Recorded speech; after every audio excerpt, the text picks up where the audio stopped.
이번에 볼 수 있었던 카노조 오카리시마스 3기 제3화를 보게 된다면 여기서 볼 수 있는 야에모리가 왜 두 사람에게 필요한 인물인지 확실하게 알 수가 있었습니다. 그녀가 있었기 때문에 다소 지지부진했던 카즈야와 미즈하나 두 사람이 추진하고 있던 영화 제작 프로젝트는 조금 더 궤도에 오를 수가 있었는데, 와, 진짜 야에모리가 보여주는 그 해박한 지식은 무척 놀라웠습니다.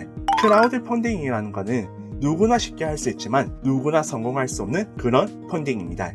그렇기 때문에 기회의 장이기도 하고 실패의 장이기도 하고, 보통 주인공 같은 경우에는 몇 번이나 실패를 반복하면서 그 실패를 밑거름 삼아서 성장하고 분석을 해야만 좀 제대로 된 크라우드 펀딩 효과를 낼 수가 있는 법인데, 당연히 운이 좋게도 주인공 옆에는 바로 야에모리가 있었습니다. 야에모리가 경찰복 코스프레로 보여준 그 모습도 정말 좋았지만 이번 애니메이션 3기 3화에서 볼 수 있는 그 모습도 너무나 매력적이었습니다. 야에모리 덕분에 찌라시를 돌린다거나 조금 더 구체적으로 크라우드 펀딩에 사람들이 적극적으로 참여할 수 있는 그런 계기를 마련하는 데 성공했습니다. 그 계기 중 하나는 바로 미즈하나가 가지고 있는 여러가지 사물을 리워드 대가로 내놓는 건데 미즈하나가 사용했던 머리끈이나 여러가지들이 단순히 미즈하나가 한번 썼다는 것만으로도 가치가 더해진다는 게 아주 재밌었죠. 아마 이거는 우리가 흔히 볼 수 있는 모습이라고 생각합니다. 보통 연예인이 기부, 경매를 하는 모습을 보게 된다면 연예인들이 사용했던 그 물품을 팬들이 비싸게 구매를 하게 되고 그 금액만큼 어디에 기부를 한다거나 어떤 프로젝트를 위해서 사용되는 경우가 많거든요. 더욱이 미즈하나이기 때문에 그녀가 가지고 있는 여러가지 물품은 차후에 성공할 수 있는 여배우의 물품으로서도 충분히 가치가 있다고 생각합니다. 물론 이거는 어디까지 미즈하나 치즈루라는 캐릭터를 좋아하는 저 같은 사람이나 주인공 같은 그런 바보에 한정되는 이야기겠지만, 이번에 애니메이트 부산점을 갔다가 애니플러스 서면점을 찾았었는데 여기서 볼 수 있듯이 카누카리 굿즈는 미즈하나 굿즈는 모두 다 품절이 되어버리고 말았지만 나머지 히로인들의 굿즈는 아직까지도 판매가 되고 있었습니다. 현실에서도 이렇게 보일 수 있듯이 인기 있는 배우나 어떤 캐릭터에 대한 상품은 불티나게 팔릴 수밖에 없고 여러모로 프리미엄이 붙기 마련입니다. 그렇기 때문에 야에모리가 제시했던 그 수단은 크라우드 펀딩을 조금 더 많은 사람이 관심을 갖도록 하는 데 아주 매력적인 아이템이었죠. 그리고 야에모리는 미즈하나와 함께 미즈하나의 방에서 여러가지 물품을 찾다가 좀 너무나 재밌는 모습을 보여주기도 했고, 또 미즈하나에게 이렇게 말하게 됩니다. 師匠は水原さんのこと女として好きなんす。 네, 이 장면. 정말 이 장면을 보면서 많은 분들이 어이 내가 왜 그걸 말하냐고, 네가 말해도 되는 거야? 라면서 깜짝 놀라지 않았을까 싶습니다. 저도 만화 14권을 읽었을 때 그랬었거든요. 애니메이션 3기 3화 마지막에서 볼 수 있었던 그 장면은 14화 마지막부터 시작을 해서 15권의 첫 장까지 그려지고 있습니다.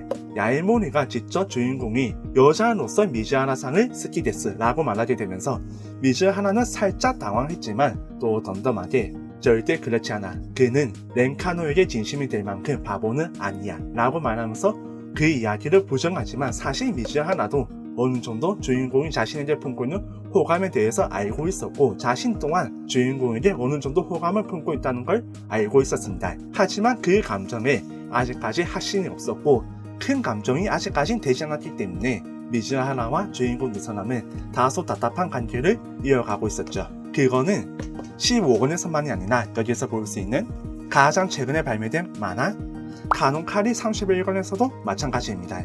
이번 7월을 맞아서 32권이 발매가 됐는데 이번 31권을 보게 된다면 조금 더 두 사람은 앞으로 나아갔기 때문에 32권에서는 더 좋은 모습을 볼 수 있지 않을까 싶은데, 아무튼 아직까지도 멀었기 때문에 두 사람이 가는 길은 너무나 멉니다.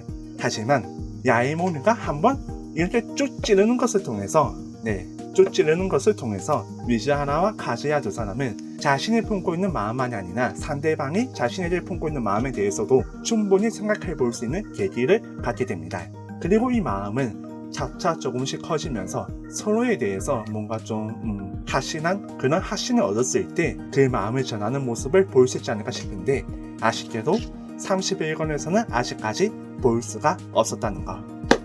아마 여기에는 서로가 너무나 착하고 둔하고 순진한 그런 사람이라는 점도 작용을 했겠지만 또 다른 의미로는 두 사람이 서로에게 좀 상처 입히고 싶지 않은 소중한 사람이기 때문에 뭔가 좀 허물 없이 자신의 감정을 있는 그대로 부딪혔다가 뭔가 좀 서먹서먹해지는 것도 싫고 상대방이 나로 인해서 상처를 받는 게 싫기 때문에 또 조심스럽게 자신의 마음을 확인하고 자신의 마음을 알아가고 그리고 자신의 마음을 전달하기 위해서는 이게 시간이 많이 걸리는 게 아닐까 싶습니다. 누군가 보게 된다면 너무나 답답해 보일 수도 있고 먼저 섹스를 하고 나중에 사귄다는 그런 이야기가 나오는 요즘 시대이기 때문에 일부 독자들에게는 살짝 좀 너무나 답답해 보일 수도 있지만 저는 이런 것이 바로 순수한 사랑이자 진짜 연애라고 생각합니다.